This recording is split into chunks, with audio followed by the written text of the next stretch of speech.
Okay, so this is for Chapter 15, Video Assignment 1.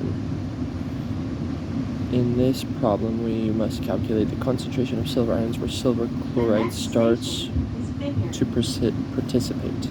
So to find that, we take the solubility product constant for silver chloride, which is 1.87 times 10 to the negative 10, right there. And then that equals the concentration of chloride times the concentration of silver. And so using this problem, we can algebraically find, divide both sides by 0.001, that the concentration at which silver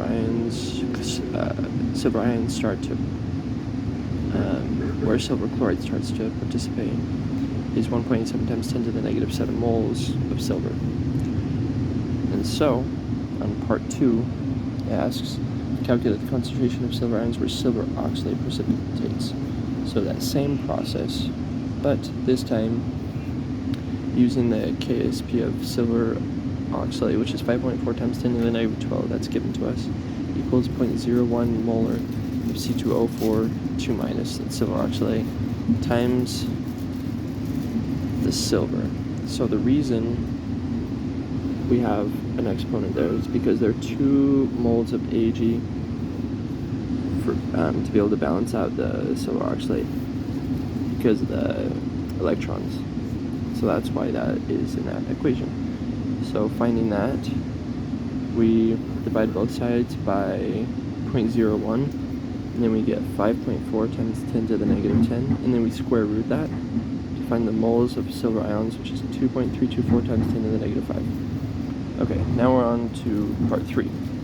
Number 3, once you raise the concentration of silver up to the concentration where silver oxalate starts to participate, that's that number, 2.324 times 10 to the negative 5. And it's going to ask us, what is the remaining concentration of chloride at this concentration of silver?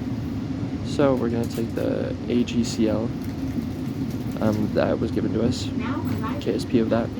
So 1.7 times 10 to the negative 10, and set that equal to this concentration of silver, which is in concentration at which silver oxalate starts to precipitate.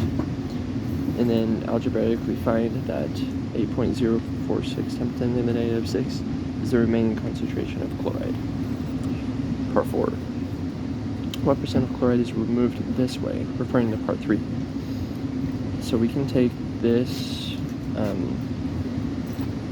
answer that we just found. That's the amount of, that's a concentration of chloride.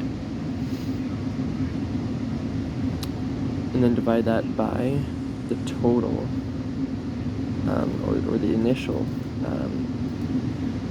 concentration of chloride that we had before, and find that it is 0.8% of that initial. So 100 minus 0.8%, we find that the percent of chloride that is removed this way is 99.2%. So yeah, that is the answer, and problem solving for video assignment 1, chapter 15.